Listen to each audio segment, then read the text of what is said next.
prochain, c'est Pâques, n'est-ce pas? Amen. Donc nous aurons la Sainte Seine dimanche prochain, c'est dimanche de la résurrection.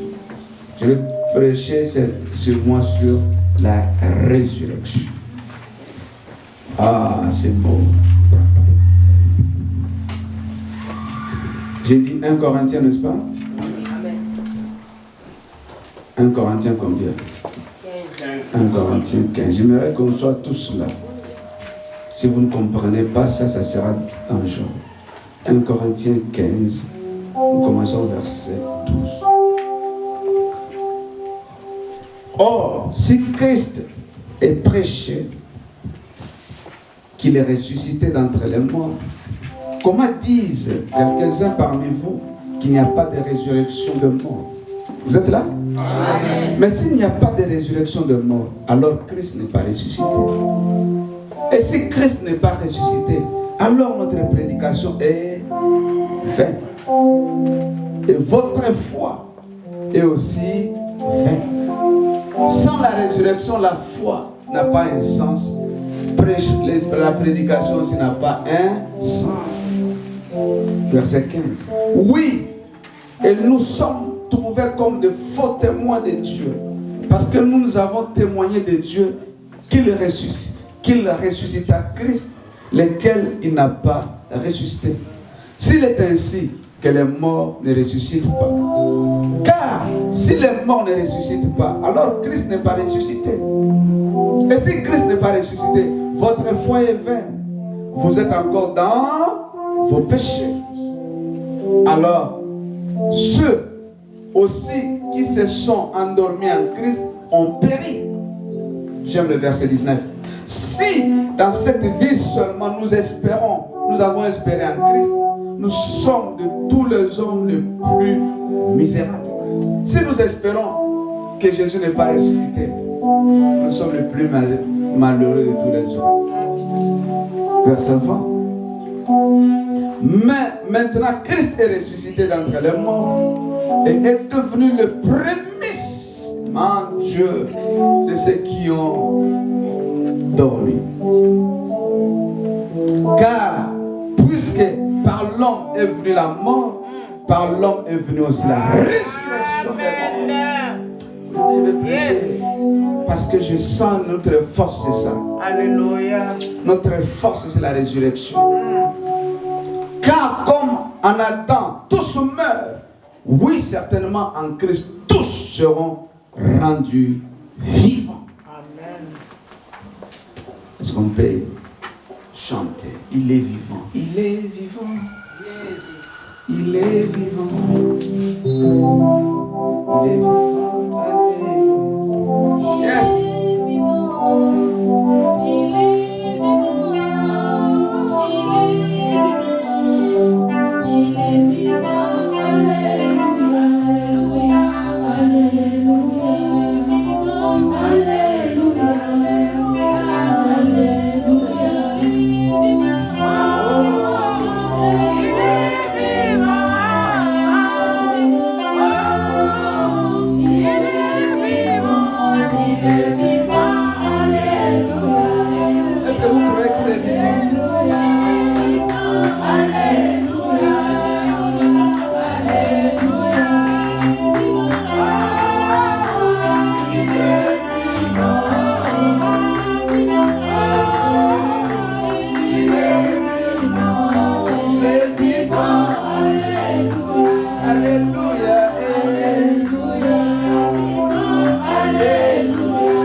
J'aimerais qu'on puisse le crier parce qu'il est ressuscité. Il est vivant. Il est réel. Alléluia. Merci. Vous allez chanter après la prière. Suivez-moi très bien. Si tu es malade, tu seras guéri. Si tu es sous l'envoûtement, tu seras libre. Amen. Parce que la prédication de la résurrection ne peut pas te laisser la même personne. S'il y a des choses qui ne marchent pas, ça va marcher. Amen. Parce qu'il y a quelque chose qui sera libéré. Amen. Merci beaucoup. La résurrection, c'est le retour à la vie perdue. Il faut d'abord perdre une vie. Et quand on revient à la vie perdue, on dit, cet homme est ressuscité. Pour Jésus, quand on parle de la résurrection, il faut d'abord parler de la croix. Donc il n'y a pas de résurrection pour Jésus s'il n'y avait pas la croix. Pour la croix, c'est le lieu de mort. Vous êtes là? Mais la croix et la résurrection marchent de pair.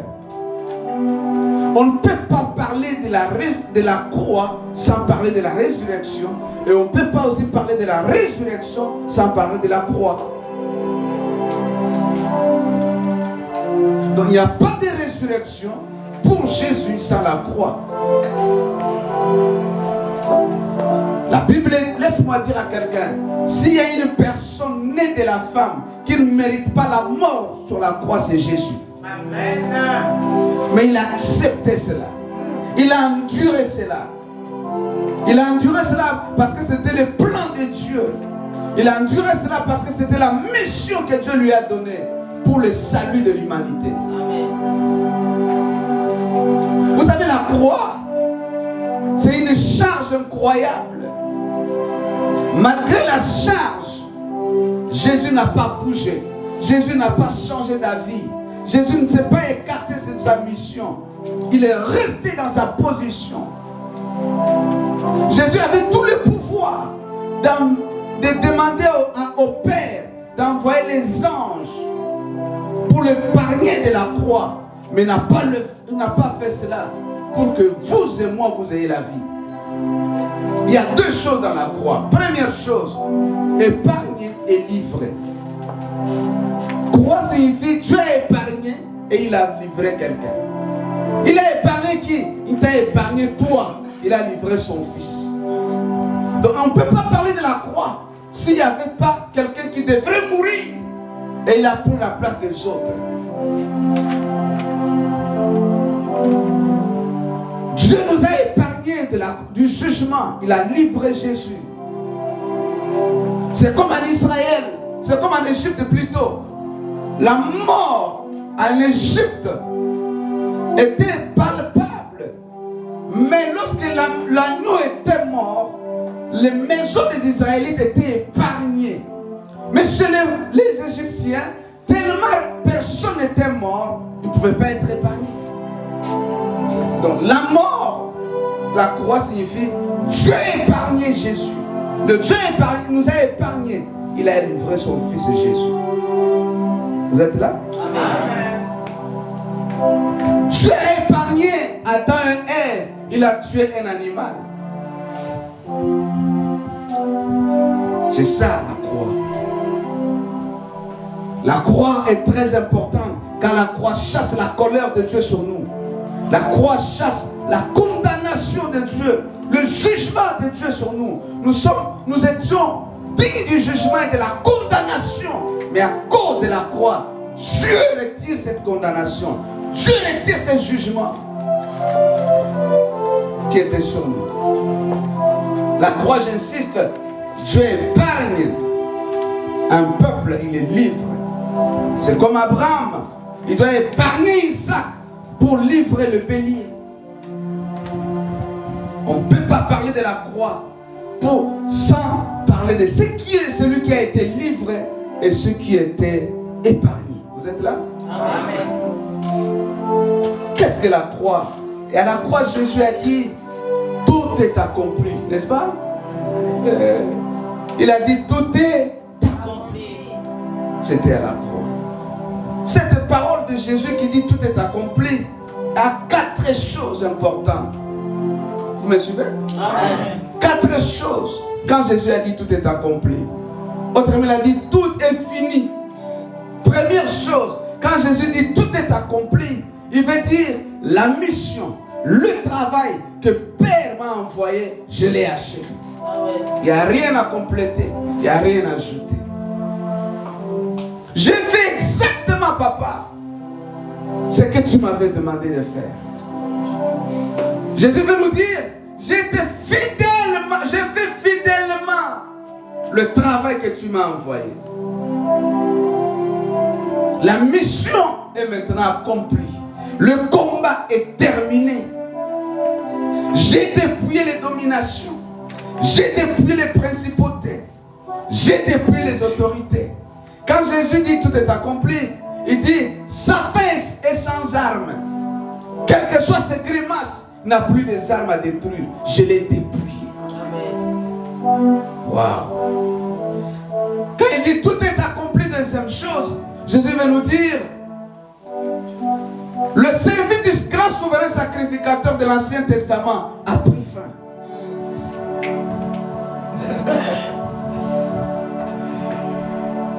L'office de présenter les agneaux chaque année a pris fin.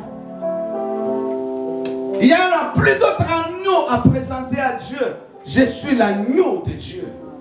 À l'Israël, c'était chaque année, il faut présenter un agneau. Mais celui qui est livré, c'est aussi un agneau, n'est-ce pas? Amen. Un agneau de combien? De 1 an. Il veut dire que Jésus avait 1 an. Il est livré pour chaque année, mais lui aussi est livré pour 1 année. Dans la vie ou dans le monde spirituel, on n'a pas 2 ans, nous avons qu'1 année. Parce que Jésus a dit, je suis venu publier 1 année de grâce. Il n'y a pas 2 ans, nous avons qu'1 année. Voilà pourquoi on ne peut plus présenter encore un autre agneau. Parce que nous sommes dans 1 année.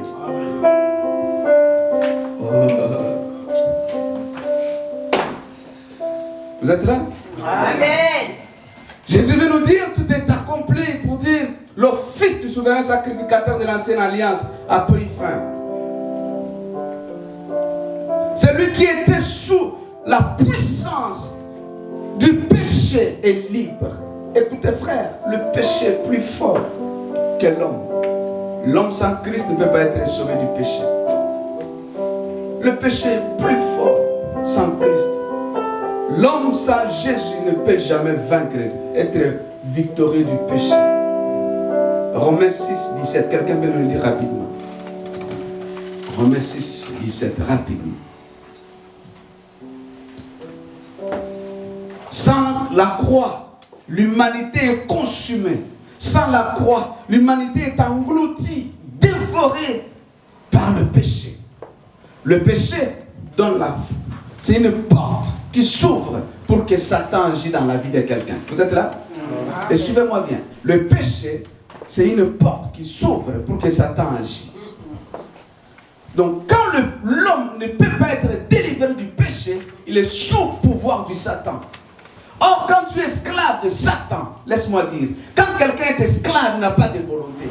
Quand quelqu'un est esclave, il n'a pas d'avenir. Oui. Romains 6, 17. Mais grâce soit rendue à Dieu. Grâce soit rendue à Dieu.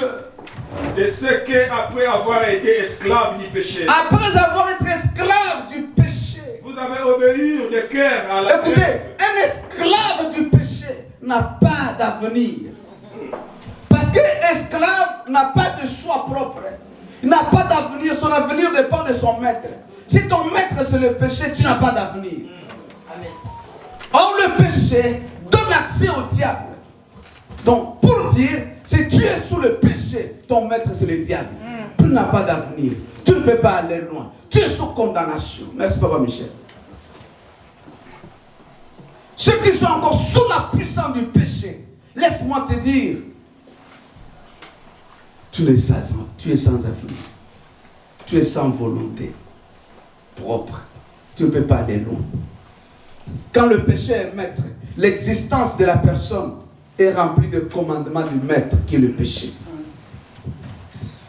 La croix est la mort de la nature adamique. La croix est la mort de la volonté propre.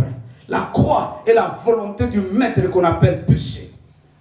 Sans croix, l'humanité est consumée, engloutie et dévorée dans la volonté de Satan. Sans la croix, la nature du péché qui colle le corps de l'homme ne peut pas quitter. Le destin est sombre. Avec le sang, la croix, ou dans le péché, tu donnes l'audience au diable de te détruire. Tu donnes l'autorité à Satan de prendre possession de ta vie. Voilà pourquoi la croix est venue régler le problème de la nature du péché. Première chose, si la croix est quoi? Le premier objectif de la croix, c'est de régler le problème du péché.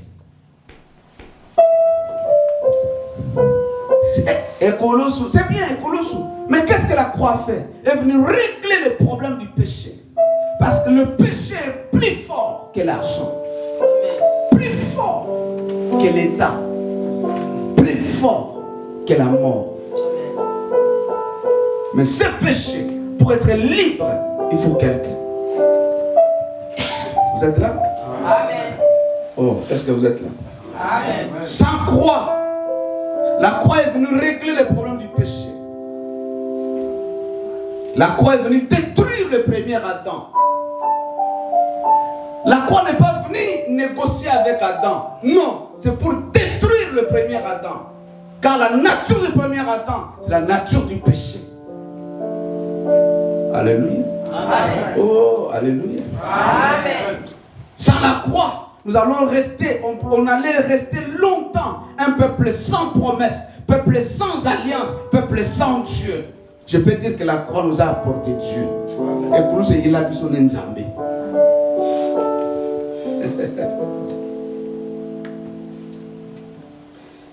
Si le diable avait l'autorisation d'accomplir sa volonté dans ta vie, mais la croix a mis fin au diable d'accomplir sa volonté dans ta vie.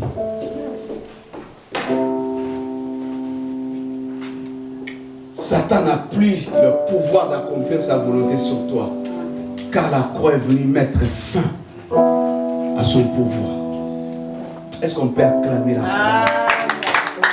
Est-ce qu'on peut acclamer?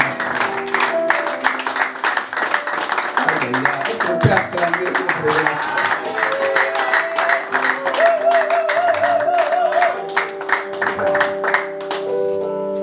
Vous êtes là? Amen. Tout est accompli. Troisième chose, Jésus veut nous dire, tout est accompli. Jésus veut nous dire dans le monde des affaires, quand on dit c'est accompli, cela veut dire la transaction est faite. Le paiement est fait. Le paiement est fait. Donc je n'ai plus de dettes. Lorsque Jésus dit tout est accompli, il veut dire tout simplement la dette a entièrement été payée. S'il y a la plus grande facture que Jésus a payée, que Dieu a payée, c'est à la croix. Amen. Mais ça n'a pas mais ça n'a pas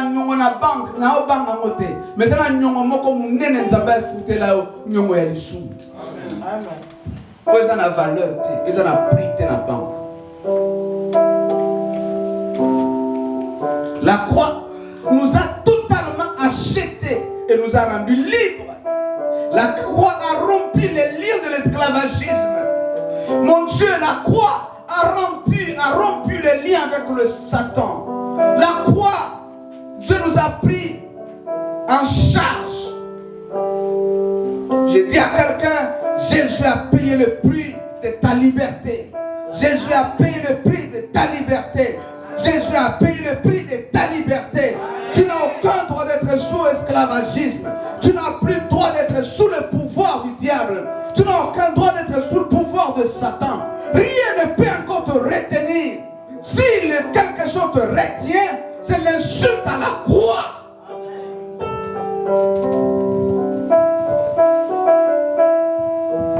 le rédempteur ou l'acheteur nous a achetés. Quand on dit quelqu'un est rédempteur ou acheteur, c'était comment? À l'époque, quand quelqu'un veut rendre un homme libre, il y avait toujours le marché des esclaves. Il y avait un marché des esclaves. Dans le marché des esclaves, on liait les gens. Tu ne peux pas bouger.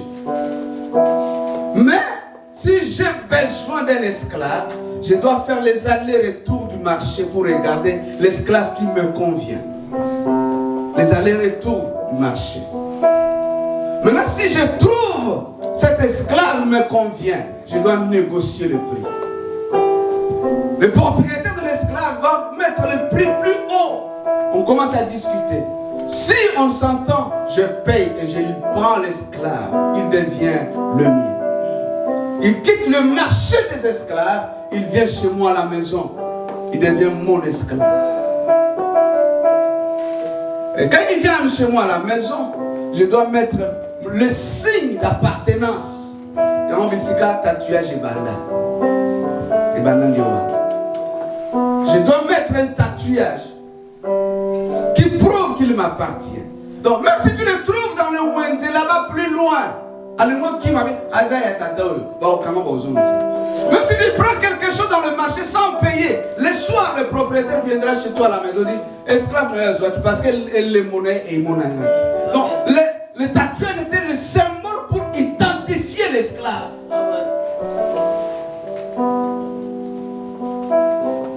Vous êtes là? Amen. Et nous aussi nous étions dans le marché de l'esclave. Parce qu'il y avait un maître qu'on appelle péché.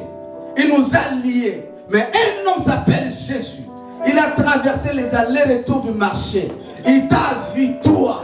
Il t'a dit j'ai besoin de toi. Mon Dieu, il a payé maintenant le prix. Il a payé le prix. Il a payé le prix.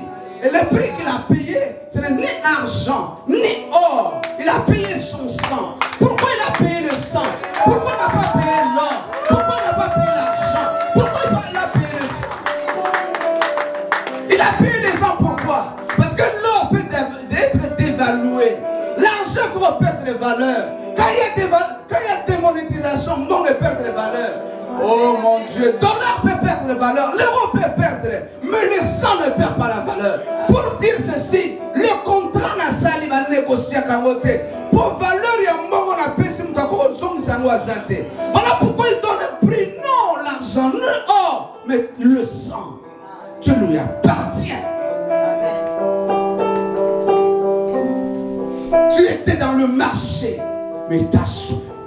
Il t'a tiré hors du marché. Deuxièmement, on parle de rédempteur dans le sens que j'ai mon argent en moi. Quand je viens dans le marché des esclaves, je trouve un petit enfant ou quelqu'un, tellement j'ai l'argent, je dis au propriétaire de l'esclave, je vais te donner l'argent. On négocie, je donne l'argent, mais on libère l'esclave, mais je ne t'amène pas chez moi. Je te dis, au commis libre, à ce moment on dit, un rédempteur, il a payé un rançon. Là on parle de rançon. Il a payé l'argent pour me rendre libre. Mais la commune en a libre, mais ça être sous le maître de quelqu'un. Est-ce qu'on peut dire Amen? Amen. Vous êtes là? Amen. Troisième chose, je dis quoi? C'est fini, c'est-à-dire Jésus a payé le prix de votre pardon. Il a payé le prix de votre péché. Il vous a rendu libre. La dette a été effacée. Mon Dieu, la dette a été effacée. La facture a été payée. Amen. Que personne, la facture a été payée. Le mot payé entier a été gravé sur votre dossier du péché passé. Quand Jésus ouvre ton dossier, comment payer? Il a payé ta guérison, il a payé ta liberté, il a payé ta restauration, il a payé ce qui est à toi, totalement payé. Amen. Ah, tu peux dire avec moi, je suis libre. Je suis libre. Yes. Car quelqu'un a payé. Il n'a pas payé n'importe quoi. Il a payé le prix de sa vie. Quatrième chose. C'est fini signifie quoi? Tout est accompli signifie quoi? Quand on dit tout est accompli, ça représente une saison qui prend fin et une nouvelle saison qui s'ouvre. Quand Jésus dit tout est accompli, il veut te dire il y a une saison qui a pris fin et une nouvelle saison s'ouvre. Je dis à quelqu'un cet après-midi, une saison a pris fin, une nouvelle saison s'est ouverte. Amen. Votre amen ne me convainc pas. Amen. Il veut nous dire l'ancienne alliance a pris fin, la nouvelle alliance s'est ouverte. Il veut nous dire le sacerdoce aronique a pris fin et de Melchisedec a pris place. Il veut nous dire l'humanité doit connaître une nouvelle nature, une nouvelle espèce de choses. L'ancien est passé et le nouveau est arrivé. Je vais dire à quelqu'un le nouveau est arrivé. Amen. Je dis encore à quelqu'un le nouveau est arrivé. Ah, si tu crois que le nouveau commence dans ta vie. Amen. Quand Jésus dit tout est accompli, signifie l'accomplissement de promesses, de prophéties de l'Ancien Testament. C'est accompli aujourd'hui. Tout ce qu'on disait de moi, c'est accompli aujourd'hui. Quand Jésus dit tout est accompli, il veut nous dire une saison a pris fin, mais un nouveau départ a commencé. Ah, tu peux commencer une nouvelle histoire. Un nouveau départ. Au nom de Jésus. Ça, c'est la croix. Mais, c'est bien la croix. Mais rester sur la croix sans résurrection, c'est avoir un sauveur mort qui ne peut rien faire pour les autres. Oui, il est mort à la croix, mais s'il ne ressuscite pas, nous avons un sauveur mort qui ne peut pas résoudre nos problèmes. Nous avons un sauveur mort qui ne peut pas exaucer nos prières. On allait avoir un sauveur, oui, mais un sauveur mort, mais qui ne peut pas accomplir ses promesses. Oui, la croix c'est bien, il est mort à la croix. Oui, sauveur, mais un sauveur qui est resté dans le tombeau. Il allait être semblable à Mahomet. Il allait être semblable à Bouddha. Mais oui, à des fois Bouddha est mort, et puis Mahomet va les. Pourquoi? Parce que Mahomet a exercé ce ministère pendant 40 ans. Et Mahomet est mort vers les années 633 après Jésus-Christ. Mais qu'est-ce que Mahomet est fort? Mahomet, après être enterré avec de grands honneurs, il avait un appareil de l'État. L'État était là pour continuer les enseignements de Mahomet. État islamique. Nous avons un État. Pour tous ces États islamiques, c'est pour propager l'enseignement de qui? Donc Mahomet avait un appareil fort qu'on appelle l'État, qui pouvait continuer les enseignements. Bouddha, oui, est mort. On l'a enterré avec grands honneurs. Il a fait quelques années, peut-être 40 ou quelques années dans son ministère. Mais lorsque Bouddha est mort, les gens du Népal, ils ont propagé son enseignement avec leur l'État. Donc, Mahomet a un appareil de l'État. Bouddha aussi a un appareil de l'État qui pouvait continuer les enseignements. Et alors Jésus, au contraire, l'État des Bouddhistes, qui pouvait continuer ses enseignements. Or, Mahomet et Bouddha, ils ont fait plus de 40 ans d'enseignement. Mais lui, il n'a fait que 3 ans. Donc, on allait l'oublier facilement. Amen. On allait l'oublier facilement. D'ailleurs, tu ne vas pas continuer le ministère, c'est l'État. Mais l'État est devenu l'ennemi numéro 1. C'est lui qui va le crucifier. C'est l'État. Mais ce qui fait la force de cet homme jusqu'à présent, ce n'est ni l'État, c'est la résurrection. S'il n'était pas ressuscité, on n'allait pas visiter, son enseignement n'allait pas continuer. Parce qu'il n'avait pas des hommes forts. Au contraire, autour de lui, il y avait que des faibles. Autour de lui, il y avait que des pécheurs. Des hommes sans instruction. Qui pouvaient continuer son enseignement. Est-ce qu'on peut l'acclamer?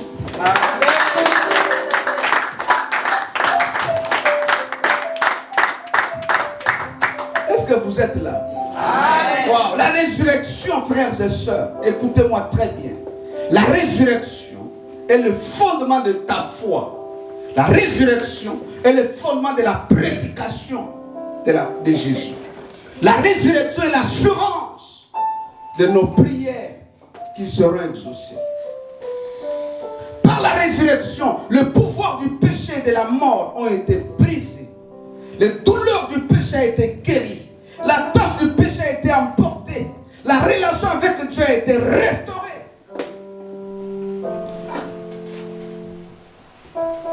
La seule force du christianisme, c'est la résurrection. Amen. La résurrection est la base de notre foi. Et la base de notre délivrance. La base de notre règne sur la mort. Nous avons le pouvoir sur la mort, sur le péché, à cause de la résurrection. Satan n'a aucun droit de régner sur toi. Il est devenu illégal. Pourquoi? Parce que la résurrection est plus fort que Satan. La foi doit être fondée sur la résurrection. La résurrection inaugure la saison de la grâce. La résurrection est prouvée par l'évangile que nous prêchons. Si l'évangile transforme les vies de gens, ça prouve que la résurrection est réelle. Sans résurrection, pas d'évangile qui sauve. Sans résurrection, pas d'évangile qui change. Pas de résurrection, il n'y a aussi pas de guérison. Pas de résurrection, personne ne peut chasser les démons. Pas de résurrection, la foi est vide. Pas de résurrection, la prédication du salut n'existe pas. Pas de résurrection, nous sommes misérables et nous sommes sans espoir. Amen. Voilà, l'Église doit connaître la place de la résurrection. L'Église doit publier la résurrection, car la résurrection est notre force. Amen. Vous êtes là? Amen.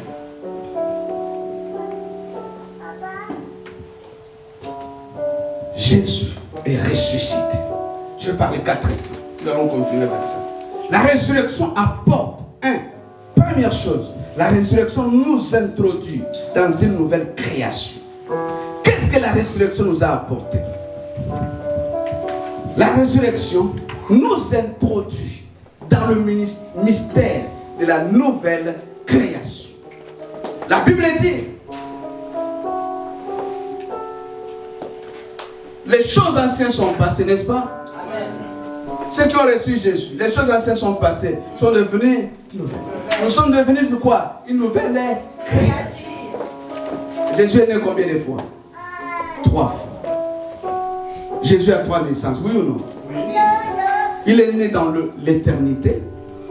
La Bible dit, Jean 3,16. Quand Dieu a aimé le monde, il a envoyé son fils. Il était fils. Fils, oui ou non? Quand on est fils, ça veut dire qu'on doit naître quelque part. Il était né où? Dans l'éternité. Comme un fils. Deuxièmement, Jésus est né dans le temps. Dans Marie. Troisièmement, Jésus est né sur la terre. La résurrection, c'est une nouvelle naissance. Et nous sommes nés de la terre. Nous sommes nés de la résurrection. Alléluia.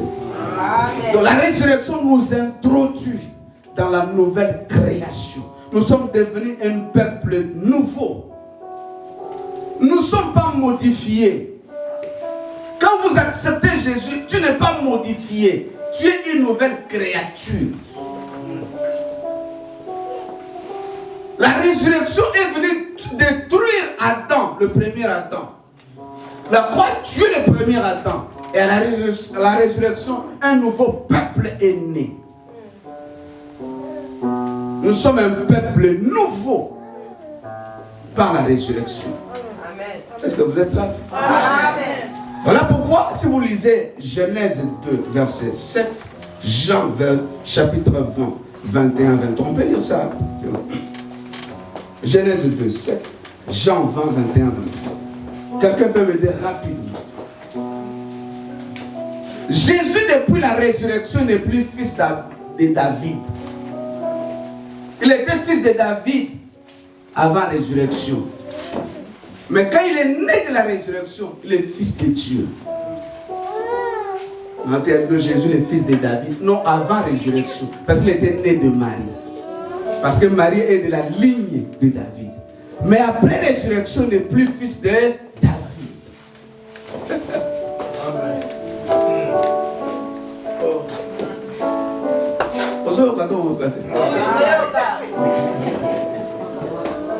Oui, qui a trouvé peut nous dire? Jean 20, 21, 23, Genèse 2, 7. Genèse 2, 7, je lis la parole.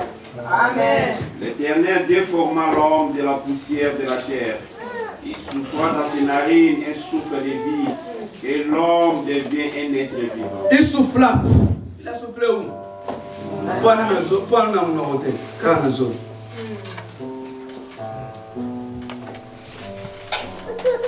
Jean chapitre 20, 21, 23. Nous lisons la Bible. Amen. Et quand il lui dit cela, il leur montra ses mains et son côté. Les disciples firent dans la joie en voyant le Seigneur. 21. Jésus leur dit de nouveau, la paix soit avec vous, comme le Père m'a envoyé, moi aussi je vous envoie. Amen. 22. Après ces paroles, il souffla. Il souffla. Même chose qui était en Genèse, c'est la même chose qui est revenue après la résurrection. Waouh. Donc quand il souffle sur Adam pour qu'Adam reçoive la vie, quand il souffle sur les disciples pour dire, vous devenez de nouvelles êtres.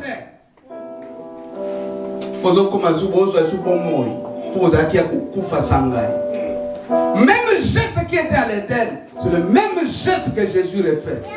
Il souffle, recevez l'Esprit. Merci. C'est par la résurrection, ils sont devenus une nouvelle création, un nouveau peuple. Est-ce que quelqu'un est là? Amen. Dis à celui qui est à côté, je suis un nouveau peuple. Je suis une nouvelle création. Autant que la maman je suis une nouvelle création. Oh, mais ça dit ça. Dis à quelqu'un, je suis une nouvelle création. Oh, comme si tu ne crois pas ça. À la résurrection, ils ont reçu les Zoé de Dieu. La résurrection est notre nouvelle identité en Christ. L'ancienne du péché est morte à la croix. Mais à la résurrection, nous recevons une nouvelle personne. Nous sortons une nouvelle personne. Le péché qui était une identité, qui était autrefois une activité, a été détruit par la résurrection. La résurrection a fait de nous des hommes nouveaux, ou une nouvelle histoire, avec une nouvelle histoire. Nouvelle création vient de la résurrection. C'est par la résurrection que nous sommes le peuple du royaume de Dieu. La résurrection a fait de nous un peuple du royaume. La résurrection nous révèle que Dieu est fort, que la vie ne se limite pas au cimetière. Après le cimetière, il y a encore la vie. La résurrection prouve que la mort n'a pas le dernier mot sur l'homme. La mort existe. Si la mort est le dernier mot pour les hommes qui sont premiers Adam, mais nous qui sommes en Christ, la mort n'est pas le dernier mot. Amen. La résurrection signifie la mort qui est l'ennemi, le dernier ennemi des hommes, qui fait peur aux hommes, est sans force, a été vaincu par la résurrection. Est-ce que vous êtes là? Amen. Par la résurrection, le futur ou l'avenir est éclairé. On sait maintenant là où je peux y aller. Attends, parce que quelqu'un était ressuscité et il est parti. Amen. Donc la résurrection éclaire l'avenir des chrétiens. La résurrection donne l'orientation, dit je suis sans peur si je meurs, car il y a une cité qui m'attend. Mais sans résurrection, les gens étaient dans la confusion, ils ne savaient pas. Non, la résurrection prouve que l'éternité est plus forte que le présent.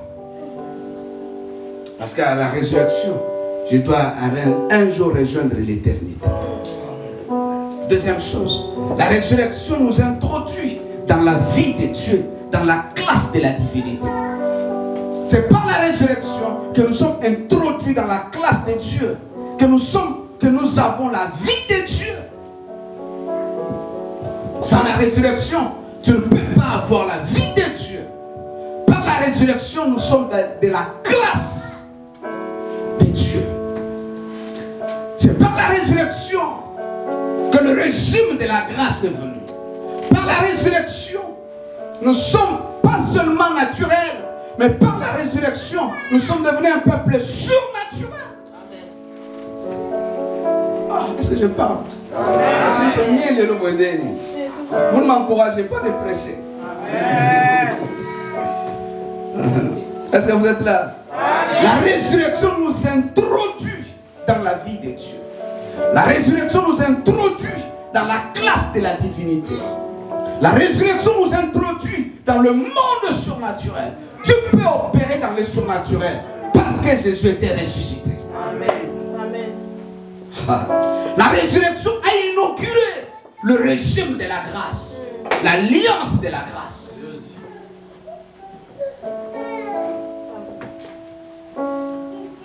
Frères et sœurs, à cause de la résurrection, nous sommes dans le temps de manifester le surnaturel. N'attends pas, mais tu peux. Amen. Avec la résurrection, la puissance de la résurrection, laisse-moi dire à quelqu'un, tu es dans l'obligation de devenir un signe sur cette terre. Tu es obligé de marquer ta génération. Tu es obligé de marcher sur les sorciers. Tu es obligé.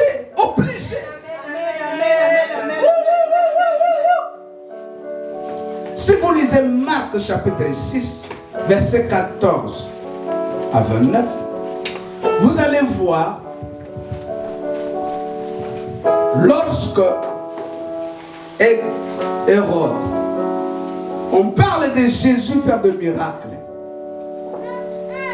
Hérode dit ceci, ça doit être un Jean-Baptiste qui est ressuscité.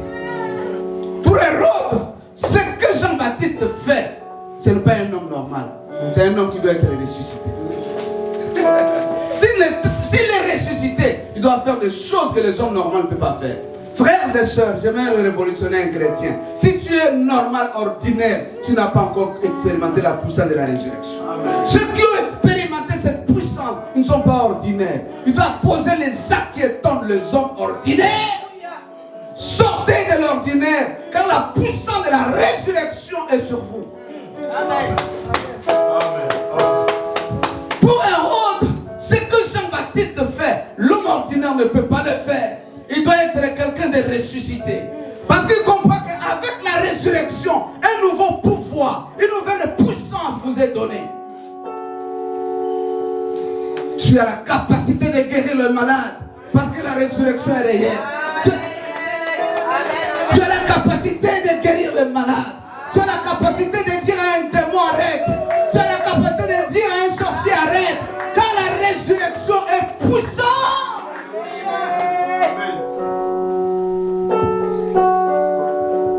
Ce qui m'étonne, les chrétiens n'ont pas encore compris la puissance qui œuvre en eux. Ce qui m'étonne chez les chrétiens n'ont pas encore compris la puissance de la résurrection. Je suis un bel amour, mais tu as une puissance. Parle, libère. Cette puissance te rendra extraordinaire. Tu vas parler aux choses et les choses vont t'obéir. Tu vas parler à la terre va t'obéir. Tu vas parler aux oiseaux, ils vont t'obéir. Tu vas parler à la nature va t'obéir. Parle, les choses t'obéiront. Car la puissance de la résurrection est plus forte. Amen. Tu es une nouvelle créature qui a la capacité d'ordonner à l'ancienne créature. Vous êtes là? La résurrection nous introduit dans la classe de Dieu. Par la résurrection, l'Esprit habite en nous. Sans la résurrection, le Saint-Esprit ne pouvait pas habiter dans vos corps. S'il habite dans vos corps, il a fait de ton corps sa résidence. C'est à cause de la résurrection. Parce que, qu'est-ce que la résurrection a fait? A fait de nous de nouvelles créations. Le Saint-Esprit n'habite pas l'ancienne création. Aïe, je ne sais pas. Faut comment? Le Saint-Esprit n'habite pas le corps du premier Adam. Le Saint-Esprit habite que le corps du second Adam. Le Saint-Esprit n'habite pas le corps du péché. Le Saint-Esprit habite le corps de la nouvelle création. Donc c'est par la résurrection que nous sommes devenus nouveaux, une nouvelle création. Et par ça, le Saint-Esprit vient habiter en toi. Donc si tu marches avec le Saint-Esprit, parce que tu es devenu une nouvelle création. Amen, amen, amen.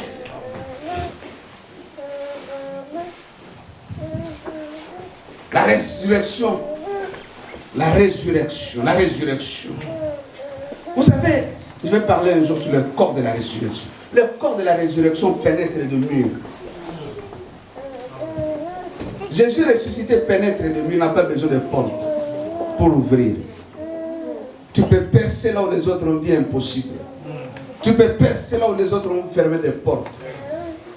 Là où les autres attendent les clés, toi tu peux aller.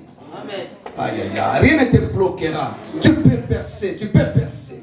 Là où les autres attendent quelque chose arriver, une personne arriver, mais toi tu peux entrer. La résurrection, quand la puissance de la résurrection agit, le mur tombe d'elle-même. La puissance de la résurrection fait de nous des conquérants. Nous sommes des hommes vainqueurs qui écrasent. Nous sommes des vainqueurs suprêmes par la résurrection. Frères et sœurs, nous avons une force phénoménale et un pouvoir phénoménal en nous. Arrêtons de nous regarder comme des victimes. Arrêtez de vous regarder comme un perdant. Arrêtez de vous regarder comme inutile. Arrêtez de vous regarder comme vous n'allez pas avancer. Arrêtez de regarder les paroles des hommes. Arrêtez de vous focaliser sur le découragement. Vous avez un pouvoir. Vous avez une puissance gagnante. Vous avez quelque chose que vous devez pénétrer. Par cette puissance, vous ne serez jamais perdant. Vous avancerez toujours. Laisse-moi dire à quelqu'un que la puissance de la résurrection te pousse en avant, te pousse vers les...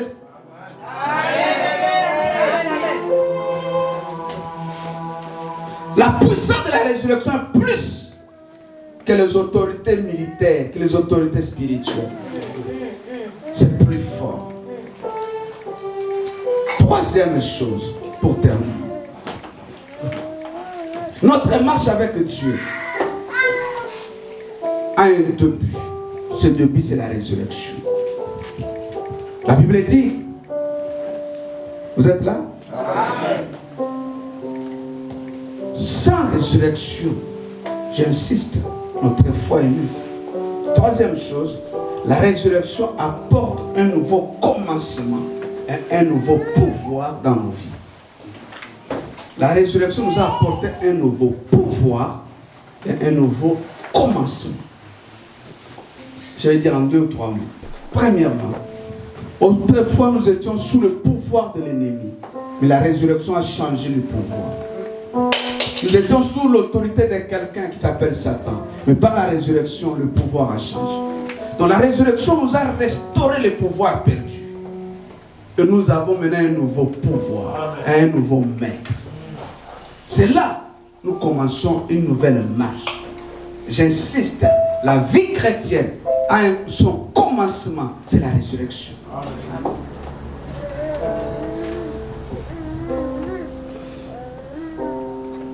Vous êtes là? Amen. Une nouveauté de vie. Résurrection montre que la vie ne se limite pas à la tombe, la vie au-delà de la tombe. La résurrection a mis Satan sous nos pieds. Frères et sœurs, ceux qui ont peur de Satan chaque jour, laisse-moi vous dire, par la résurrection, Satan est sous nos pieds. La mort est sous nos pieds. La résurrection, laisse-moi vous dire, a mis Satan sous nos pieds. Et la Bible dit, j'aime ce verset, il dit quelque chose d'important. Il écrasera. Il écrasera quoi? Il va te mordre au talon, mais toi tu feras quoi? Il écrasera quoi? Il écrasera la tête, hein? Du serpent. Oui, écraser, on a coupé, c'est différent. vaut mieux couper, on voit la tête être écrasée. Ce qui est écrasé, à des fois, on ne peut plus voir ça. Amen, amen. Tu prends le verre de terre, tu sais, brouette, on tambourine du colonna. Alors, ça va comment? Écrasé. Ce qui est écrasé et ce qui est coupé ont une grande différence. Mais ce qui est écrasé n'a plus de vie. Ce qui est écrasé n'a plus d'autorité. Mais ce que nous craignons, c'est celui-là qui est écrasé. Alléluia.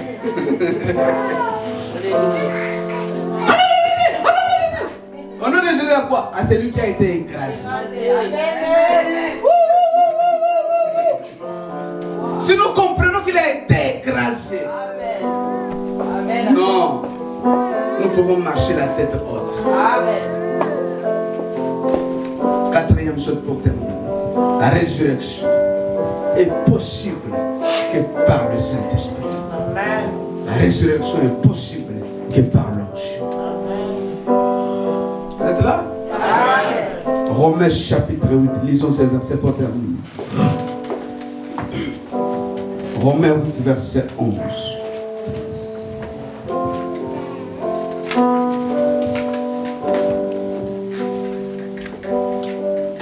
Aide-moi rapide. La résurrection, c'est tout ce monde va parler de la résurrection.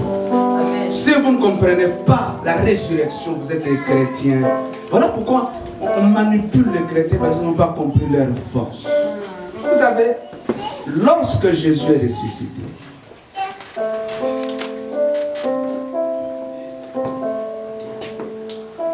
il y a 3-4 choses qui montrent que la résurrection est réelle. Avant qu'on puisse pas, je vais te donner un seul, je vais le continuer dimanche.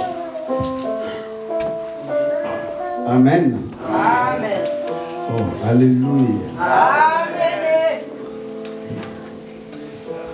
Vous savez que Jésus était vraiment mis à terre, mais il est ressuscité.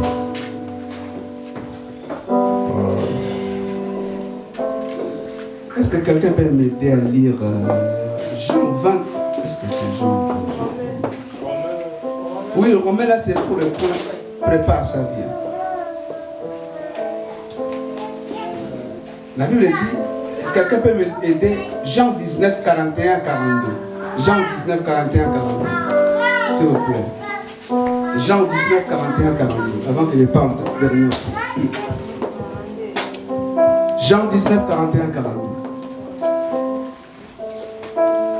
Oh. Or, il y avait un jardin dans le lieu où Jésus avait été crucifié. Et dans le jardin, un sépulcre neuf où personne encore n'avait été mis. 42. Ce fil-là qu'il possédera Jésus, il déposera Jésus à cause de la préparation des Juifs. Parce que le sépulcre était proche. Écoutez, il y a quelque chose d'important. Jésus a été enterré selon les coutumes. Vous savez pourquoi? Vous savez comment les Juifs enterraient les gens? Vous savez? Les Juifs enterraient les gens comme ça. On doit chercher les épices. Trop d'épices, à des fois 100 kilos d'épices ou 30 kilos d'épices. À tout. Et tous ces épices, on a un linge.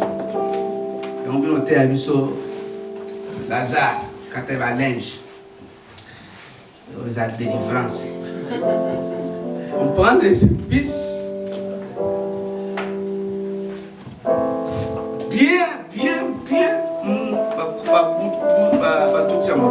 Comme une potopop. On met ça sur les linges, les épices. Maintenant, après avoir mis les épices sur les linges, ils vont commencer à balancer les épices sur eux. Former un bon moment. Ils embaumaient comme ça. Quand les pisses, après la collection, bilamba, maintenant, ils vont te mettre dans un cimetière où les bangs, parce que ce mot est bêti. Et je les bangs, et je les pisses, ça léonie. Et caouchio. Donc, 10 ans, 5 ans, même 20 ans après, on verra, tu es aux Akaka. Néné Longneza, monsieur Koufa.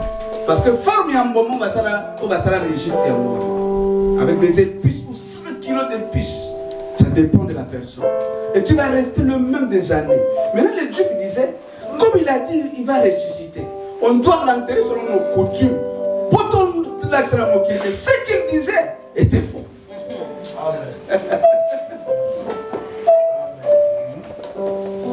Mais on doit mettre des épices. Tout pour dire 3 jours après, on va voir ce qu'il a dit si c'est vrai. On a mis des épices. Il va cimetière à l'Iban à bâtir. Moi, il y a les bossés petit. Moi, il y a mes bâtis. Maintenant, on voit le 3e jour. Et les linges avec épices étaient calis. Mais l'homme est sorti.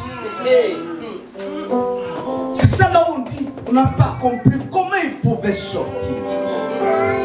Les linges sont restés et bien arrangés aussi. Il est sorti pour dire, votre tradition ne peut pas arrêter la résurrection. Ça ne peut pas. Il va y revenir ça dimanche prochain. C'est plus fort que la tradition, la résurrection. Et il sort vainqueur. Il commence à s'étonner. Qu'est-ce qu'ils ont dit? Ils avaient mis 16 soldats romains autour et à tombe. 16 soldats. 4. Parce qu'ils ont dit, ces disciples ont dit, il va ressusciter. Peut-être qu'ils vont venir le voler. Mettons des soldats tout autour pour qu'on ne peut pas voler cet homme. 16 soldats romains commando tout autour. Avec les armes. Ils ont mis encore quoi? 2 tonnes. Les bangs bâtis les colos. Ils ont eu 2 tonnes. Au moins 20 personnes pour pousser ça.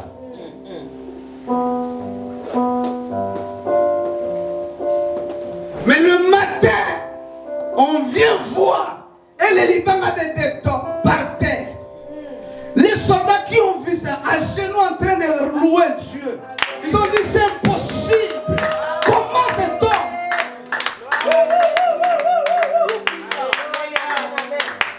Ils ont venu observer, c'est impossible. Et les armes, ils ne pouvaient pas tirer. Ils viennent dire au souverain sacrificateur, l'homme est ressuscité.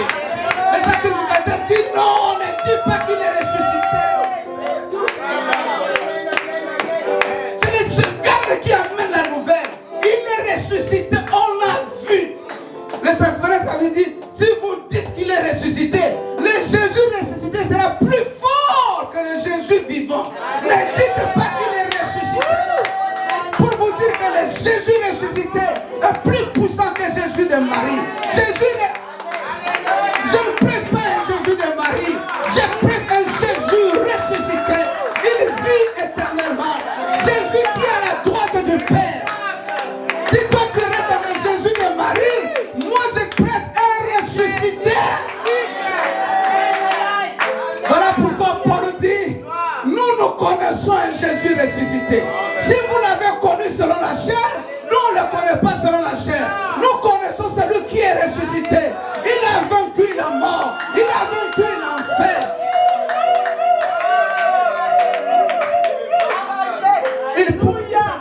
Il pouvait rester là. La mort est forte. Jésus pouvait rester comme les autres. Lorsque Jésus était enterré, vous ne comprenez pas ça des fois. Il était silencieux. Même les anges étaient silencieux. Parce que la nature a été séparée de Dieu. Alléluia. Le monde était séparé de Dieu. La vie était séparée de Dieu. Et maintenant, cet homme qu'on croyait va ressusciter, il est venu pour nous réconcilier avec Dieu. On l'a enterré encore. Qu'est-ce que deviendra cet homme? Les gens étaient dans un spectacle, ils attendaient. S'il ne revient pas, nous serons totalement séparés de Dieu. Mais un bon matin, on voit cet homme sortir. Oh, le ciel commençait à jubiler. Les anges commençaient à célébrer. Dieu, nous sommes ton peuple. Nous sommes réconciliés avec toi. La nature commençait à célébrer. Les arbres commençaient à célébrer. Ce n'est pas que les hommes qui ne comprennent pas ça. La mer commençait à célébrer. Toute la nature disait Hosanna. Parce que Dieu est notre Père. Les hommes sont réconciliés avec Dieu à cause de la résurrection. La résurrection n'est pas quelque chose de blague. C'est notre force. Amen. Maintenant, les souverains sacrificateurs disent aux soldats, prenez de l'argent. Prenez de l'argent. Dites qu'il n'est pas ressuscité. Qu'on est venu voler son corps. Mais nous, on était là pour garder. Comment on peut dire encore qu'on est venu voler? On était où? Si nous avez mis là, c'est pour garder. Pour que personne ne vole pas son corps. Mais comment vous pouvez dire, nous les mêmes soldats qui étaient à la garde,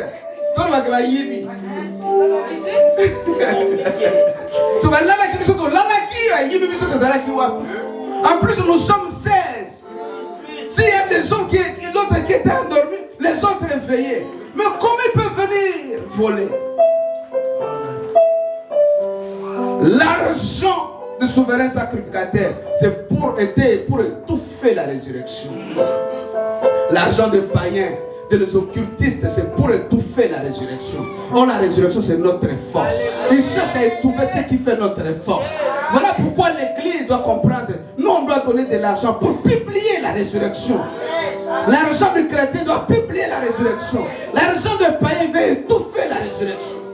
Si on étouffe la résurrection, nous sommes sans force. Notre prédication est nulle. Notre foi est nulle. Nos prières n'ont pas d'exaucement. Mais on ne peut pas étouffer. La résurrection est plus forte. L'argent ne peut pas étouffer. Le monde ne peut pas étouffer. La politique ne peut pas étouffer. L'État ne peut pas étouffer. La résurrection est réelle. Si tu es malade, que cette puissance de la résurrection te guérisse. Pour terminer, Romains 8, 11. Si tu acceptes la maladie, c'est toi qui l'acceptes. La résurrection est venue pour te guérir.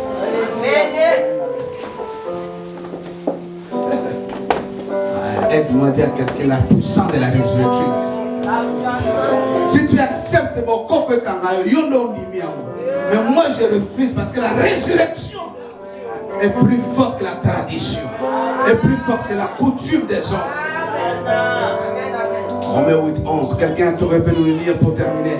Et si l'esprit de celui qui a ressuscité Jésus d'entre les morts habite en vous.